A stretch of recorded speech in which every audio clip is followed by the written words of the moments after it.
Mira, ¿dónde tú estás? Ya estoy aquí, mi vida. ¿Pero qué están tomando? ¿Pero por qué? Porque me traje lo nuevo y diferente, Taíno Light Boricua Beer. Y lo más importante es que es lo nuevo y acabadita de salir al mercado. ¿Y saben buenas? Claro, ambas cervezas tienen los mismos beneficios que una copa de vino. Con menos calorías, la Boricua Beer 6%, fuerte pero con sabor. Y la Taíno Light 4.5% y es artesanal. Eso me gusta. Somos familia, calidad y sabor. Visita boricuabeer.com. I am for the child who's had 7 addresses in a single year because she's in foster care, because her father abused her, and her mother couldn't believe her. She is the child I am for. I am a volunteer child advocate. I am you. Florida residents call toll-free 866-341-1425.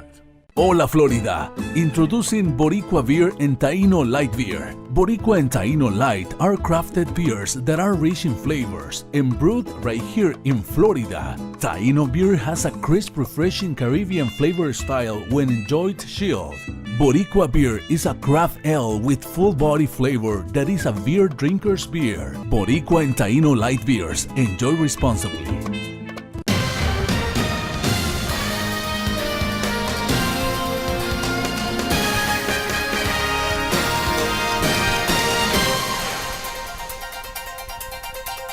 Hi, I'm Danny Ramos, and welcome to this week's edition of Hispanic Speak Out TV. We've been on Bright House Cable for 14 years, bringing you politics from the Hispanic point of view. To my left is Jose Miranda, who is a Democrat and a liberal, and to my right is Bill Garlington, who is a conservative Republican. And I'm Danny Ramos. I'm registered as an independent. However, I go to the right, I go to the left. You know, I'm an issues person. All right. So what do you guys want to talk about? We got 9 minutes. I think that we have the worst presidential candidates in the history of this country.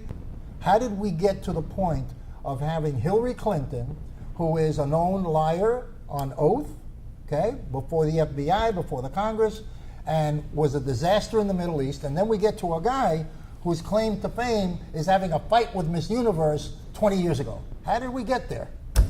And they're both running for president of the United States, and they're going to be our leader. One of them is going to be our leaders for this country. I don't get it. I think the electorate has been angry this time around, and it's white America that's angry. Very, very, very angry. Because what it appears like is that you're fighting over crumbs, and African Americans and Latinos have to wait to see how the table is cleared to see if they're going to get something, because their voices are not really heard, only to the extent that either one needs at least 40 or 50% in order to get elected. What's yours? Well, I believe we've gotten to this place because I was telling a friend today that back in the 40s and 50s, you elected your politicians to do their job, and then you as the homeowner or just an average American did their job. But with career politicians that have just stayed in office year after year getting nothing done, this is the mess we're in, and unfortunately, on the Republican side, we have picked a person that we can still not say, is he a conservative, is he a liberal, is he a progressive, is he a moderate? At least we know where Bernie Sanders and Hillary Clinton stand, and that's why I'm proposing to vote for Donald Trump, because I am a conservative, because I don't believe in Hillary Clinton's policies. But Donald Trump is not a conservative. But here, but she gets into office, I know what's going to happen. If Donald Trump, he may surprise us all, and do some conservative Hillary things. may surprise us all too. He has in a lot of ways. So far, his policies and even his tax things, Trump's. He doesn't have policies. It's He's a going to businessman. cost us a ton of money, and people are waiting for him to be conservative. So far, he's not. He is more big government than Hillary will ever be. He's speaking Ronald Reagan terminology, which is not big government. However, you're right. But Reagan raised taxes 7 or 8 times. Okay. Ronald Reagan did grow the government. You guys are actually having a serious conversation about these two candidates. Well, Ronald Reagan did grow the government. Yes, he did. Okay. We haven't really had a conservative in the White House probably in my lifetime. A conservative in the White House is to bring the federal government down to the state level, which means you have to trim the fat of the federal government. So, i.e., if someone wants to have a law in Alabama versus Florida, let it go down to the state level unless it's a national issue, and that's where the federal government comes in. But you're right, Ronald Reagan grew the federal government, Barack Obama has truly grown it, George W. Bush. So I think the last Eisenhower would probably be the last person. no, he grew to a certain degree. It was probably Who was before him? Eisenhower, Truman, and Eisenhower. I mean Roosevelt. No, Politicians grow government. It was Roosevelt, Truman, and Eisenhower. Politicians grow government in order to cover up failed policies. In other words, No, I disagree. okay, let me give you an example. Job growth is down. Let's hire people, put them on the government payroll, and that will put money back into the economy, and government grows. Okay, but it doesn't. But that's not going to help And that's Americans. not No, what's but it happening helps the politician Right. when he says Right. jobs are up, employment is up. Right. He just hired 1 million people to go on the government Right. dole. Right. Doing No, he didn't. No, he didn't. But No, you can't say that. He's on to something. The American You're right. the American people need to understand that when you grow the government, where Joe Sixpack works for the federal government or any kind of government, he's drawing a paycheck from the private sector. When that happens to implode, there's no more money to be taken because everybody works for the government. When the private sector asks for money from the government gives them money. Is that a handout as well? that money that the government. Is it a hand- is let it me a tell you. handout? Wait a Yes or second. no, I know it's not a not. handout. It's Okay. not a handout. All right. The government gives money that belongs to people at work. People that work are the funding source for all government spending, whether it be social programs, the military. It all comes out of their withholding taxes. I'm saying and their from the income. people. From the people. The business is asking you for a loan. What You know, business? Any business. Is asking who for loans? It's asking the government for a loan to expand. Well, and build. that should stop. That's what I'm Okay. trying to say. They go to banks. First of all, they go to banks. But the banks are But the- in bed with the federal government. What I'm trying to say is, if we go back and say to private enterprise, Right. I've got some collateral. I want to open up a widget shop. I don't want to depend on the federal government. Get out of my way, and then go and borrow it Listen, and then we make all, a profit. we all know that the government spending, a lot of government spending is who you know, how friendly you are with them.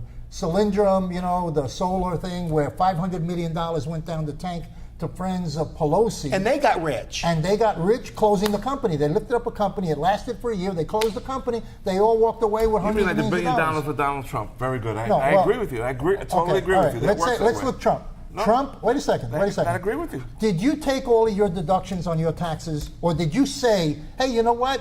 I'm taking too many deductions. I want to give the federal government an extra $1,000 that I made, so I'm not taking my deductions. Donald Trump is quoted. You cannot as far find- back, Donald you Trump cannot is find quoted one as far person- back as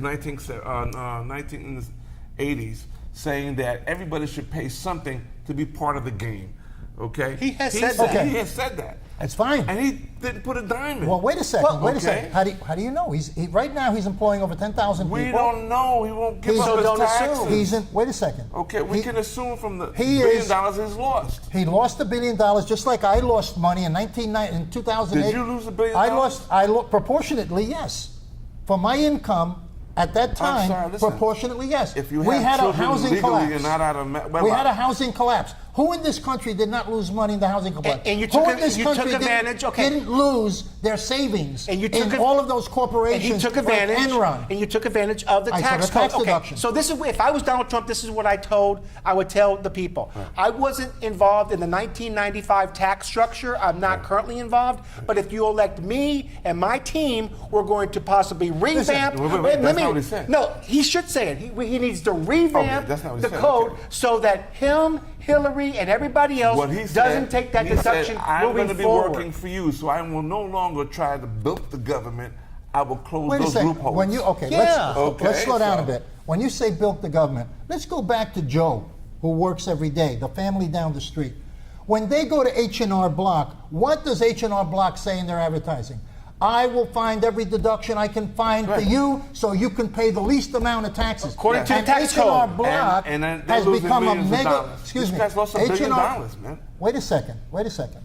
H&R Block has become a national company guaranteeing people the proper deduction so they can pay as little taxes as possible. Right. Every American does that. $1 billion. Every American. I know, and it's wrong. $1 billion. If you're making, $1 wait a second. If Okay. you're doing $100 billion, Show us taxes. if you're doing 100 billion, a billion is proportionate. Mr. Trump, Everything's proportionate. show your taxes. Okay, and the American people don't care about the Hillary, tax structure Hillary, of I want Donald to Trump. see who Okay. gave you money from Syria, where the law show says your taxes. that people And who when are this gay discussion be put get to bed. beheaded. Jose can't help himself, so Italy Off with their has head. grabbed them. And my friend over here is an ultra-conservative. That's okay, you know. All right, this is Danny. We're going to take a break right now for this hilarious bant.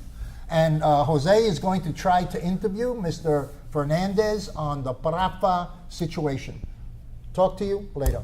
Mira, ¿dónde tú estás? Ya estoy aquí, mi vida. ¿Pero qué están tomando? ¿Pero por qué? Porque te traje lo nuevo y diferente, Taíno Light Boricua Beer. Y lo más importante es que es lo nuevo y acabadita de salir al mercado. ¿Y saben buenas? Claro, ambas cervezas tienen los mismos beneficios que una copa de vino. Con menos calorías, la Boricua Beer 6%, fuerte pero con sabor. Y la Taíno Light 4.5% y es artesanal. Eso me gusta. Somos familia, calidad y sabor. Visita boricuabeer.com. Hi, I'm Jose Miranda. This is Hispanic Speak Out TV, brought to you each week on Bright House Channel 49. I will remind you that we have 2 additional TV shows, Latina Role Models, which follows me immediately, and what precedes me is EDU TV. Of course, this program talks about politics, we talk about religion, we talk about culture, we talk about a lot of stuff that interacts with our culture as well. I'm being joined tonight with part 2 of the discussion we started last week, and with Professor Luis Fernandez of UCF, a very renowned professor in history, to give us a little insight of what the true value of our historical inferences are in the Hispanic field. And my one and only dear friend here, Mr. Suarez Anthony, who has a litany of things that he's good at, including window washing. So not to take away from him. So, gentlemen, thanks again. Thank you for coming and hanging out again and continuing where we left off. We were talking about geography, we were talking about migration patterns and stuff like that affected. One of the concerns today is 2016. We seem to be reliving things that happened 80 years ago. And in another 20 years, will we still be talking about the same things? What will change? I'm optimistic that things are changing. Okay. So am I. My wife is Puerto Riqueña. I'm Cuban. Okay. Our son is Cubano Puerto Riqueño. Right. We see that, particularly in the younger generations, they're sort of putting that to rest. I think it's absurd that we don't coalesce and have solidarity in support of our Latino Hispanic candidates. Unfortunately, sometimes we prefer somebody from another group to win rather than from, if you're Cuban or Puerto Rican or vice versa. Now, what is happening is that we know that in the election of the year 2000, the Cuban vote was the dramatic element that changed the results. The election was won by George Bush by very few votes here in Florida. Now, that has been changing every election. And what I see happening is that Cuban vote, which is predominantly Republican, however, the last information that came out from Florida International University has almost as many Cubans voting for Trump as they're voting for Hillary. That's interesting. That's not what it was in the past. Because our culture is pretty much conservative in nature. I don't know. Allegedly supposedly about our value system and stuff like that. As the doctor has indicated, listen, when you talk about the second generation, they don't know from Havana to Camagüey or from Ponce to Puerto Rico, San Juan. They don't know those differences. All they know is the food, maybe differences in the food. They don't. They just know that they're Hispanic and they like to dance salsa and they like to have their little ethnic group, and that's about the difference it really makes in that next generation from the rest of the community. What becomes then is general nature of power politics. Every group has vested interests. So if the Cuban community became vested in the Republican Party because they went high in the political stature, and they're going to push for the Republican Party. And if the Puerto Ricans are high in the Democratic Party and they've got stature there, they're going to push for the Democratic Party. So what you're seeing here in Orlando is a convoluted. It's like a storm. Why is it that Orlando has the highest storms and the biggest, ¿cómo se dice? Relámpago, in the world, because it is exactly a place where the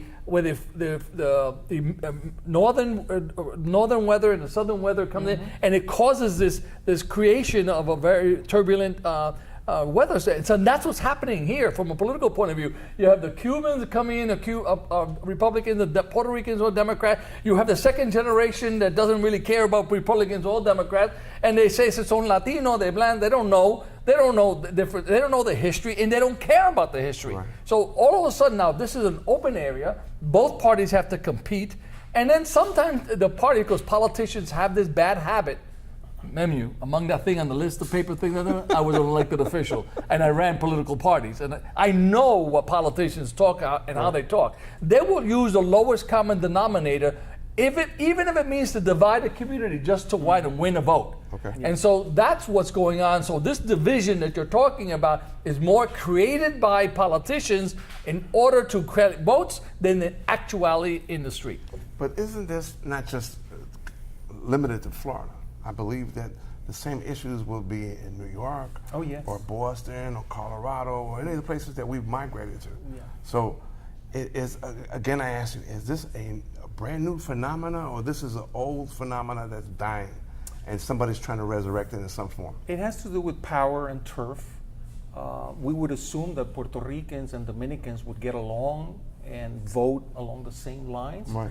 But in New York politics, we know that it's the opposite. Yeah. Sometimes if there's a Dominican candidate, Puerto Ricans will vote for the Republican candidate in New York City. Right. So, and by the way, this is a problem not just between Cubans and Puerto Ricans. We have seen in the past in this area that there is, say, an Anglo-Saxon candidate, and we don't have just one Hispanic, but we have 3, 4, 5 Hispanics who are fighting each other, and they dilute the vote. Right. So they end up with 10% of the vote. Right. So it goes beyond that. This is an old story. But we don't West Side Story. Okay. The Jets and the Sharks. It's just playing all over again, different nuance. Yeah, but I find that this barrier that this make-believe barrier or this perceived barrier is ruining I would say the political aspect of it. Because it's knocking, as you said, knocking down the numbers, but also causing us not to vote, or using that as an excuse not to vote. And a great article in the New York Times a couple of weeks back that says why we don't vote. And I'm bringing that voting aspect into it a little bit. A woman says, I hate Trump for this, I hate this and this and that. But who are you going to vote for? I'm going to vote for Trump. And I said, and the article said, well, why? Because he's against abortion. So we're throwing not our religious aspects, also cultural aspects into it. I mean, your question, Jose, your question deals with an individual voter and why, and Cubans, they're all different. Puerto Ricans, they're all different as far as how in our nation we have a two-party system, so we sort of narrow people down into two. But you can have Republicans who are anti-abortion and those that are pro-abortion. I mean, and the same thing vice versa. I do not want to put much attention or much salt in political claims that they are divisions among the community, because ethnic community, because that's what, in my opinion, Mr. Trump is doing. He's trying to divide this nation by ethnicity, and we should not permit our own politicians to use those types of differences when they don't really exist. They really don't make any difference, and they're just political witch hunts. In order to enhance their own political party. I would wager you this, okay? We are able to differentiate among ourselves. Maybe the outside world doesn't. But we say, no, that's a Cuban, that's a Dominican, that's a whoever. Why do we do that? Shit, I told you bald? Man, you ugly. So what does that mean? That's just a minute. So he happens to be Cuban? Okay, so what difference does it make? These differences are artificial. They're not real. They don't mean anything from political. They don't mean anything cultural. I don't think anybody cares, particularly the next generation. Right. Guys, thanks again. We ran out of time one more time. Thank you. Okay, we got to do this again. It's quit messing around with my head, man. Okay, I'm Jose Miranda. This has been Hispanic Speak Out TV. Stay tuned. We got some more stuff coming up. Good.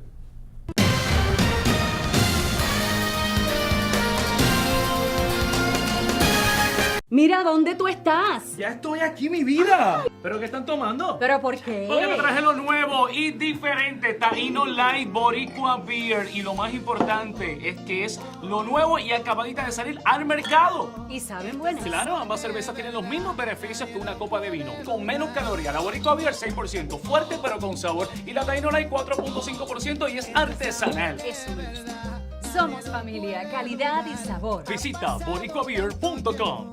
I am for the child who's had 7 addresses in a single year because she's in foster care, because her father abused her, and her mother couldn't believe her.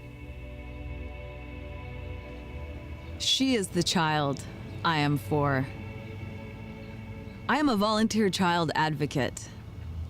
I am you. Florida residents call toll-free 866-341-1425. Hola Florida, introducing Boricua Beer and Taíno Light Beer. Boricua and Taíno Light are crafted beers that are rich in flavors and brewed right here in Florida. Taíno beer has a crisp, refreshing Caribbean flavor style when enjoyed chilled.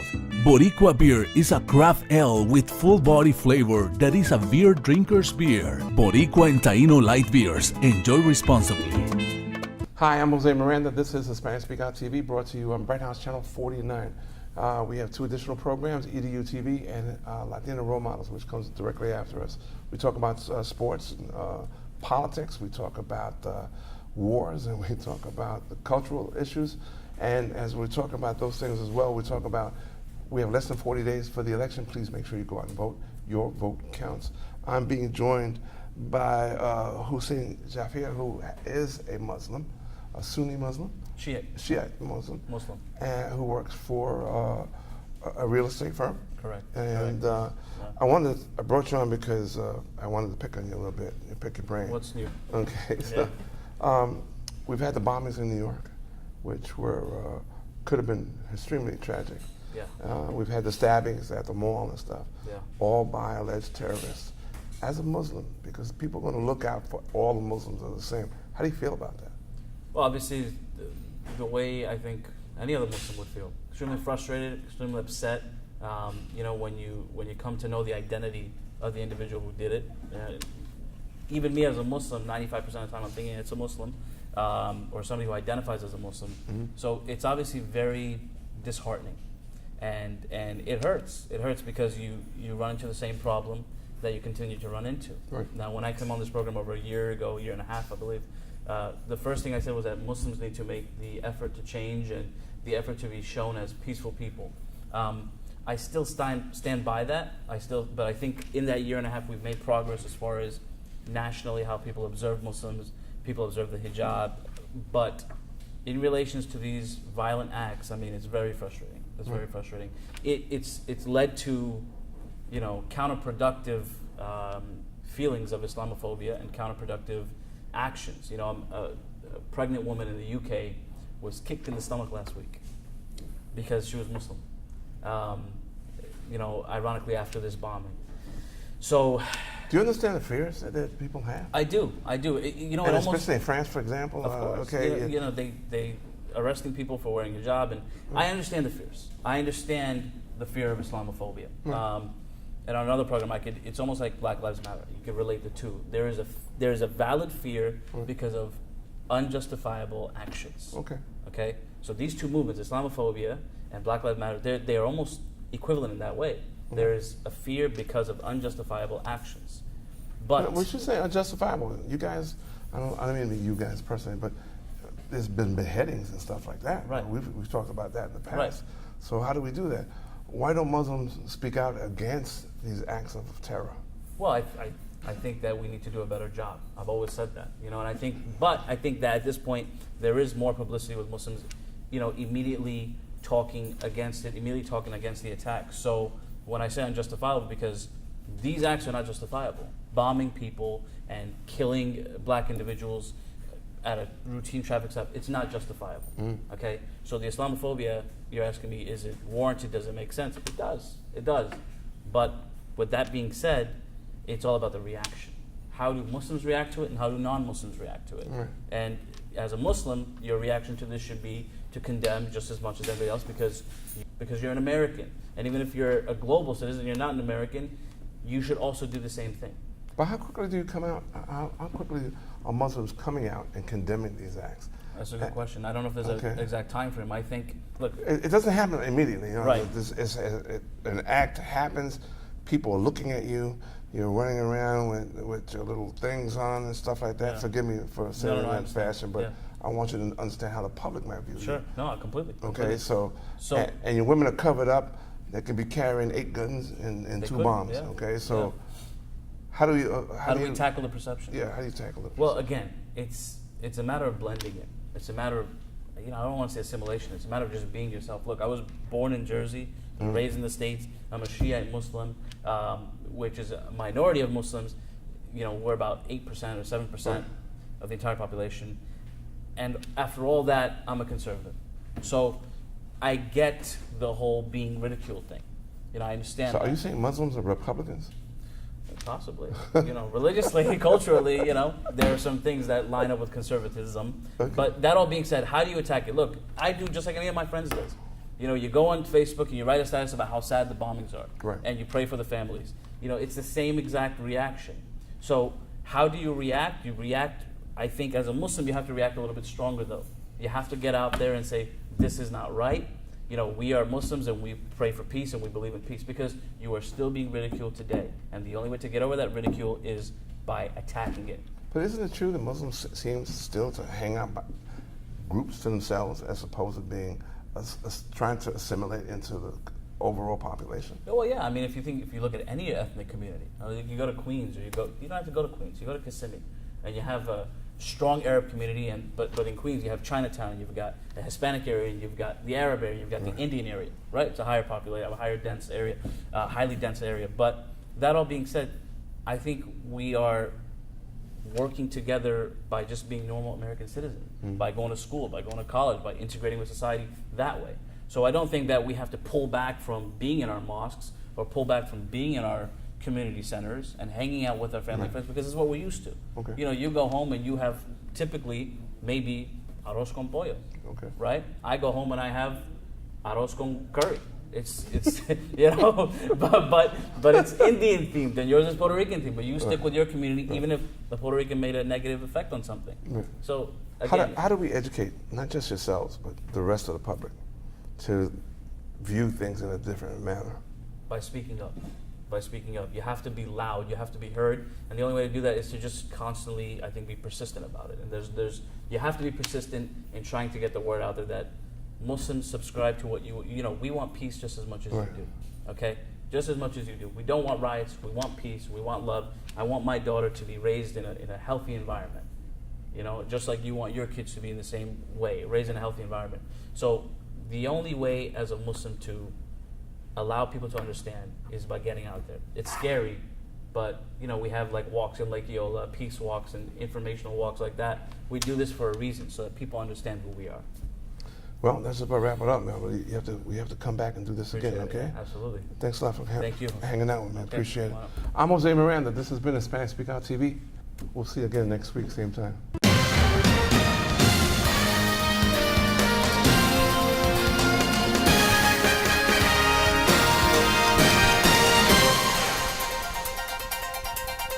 Mira, ¿dónde tú estás? Ya estoy aquí, mi vida. ¿Pero qué están tomando? ¿Pero por qué? Porque me traje lo nuevo y diferente, Taíno Light Boricua Beer. Y lo más importante es que es lo nuevo y acabadita de salir al mercado. ¿Y saben buenas? Claro, ambas cervezas tienen los mismos beneficios que una copa de vino, con menos calorías. La Boricua Beer 6%, fuerte pero con sabor. Y la Taíno Light 4.5% y es artesanal. Eso me gusta.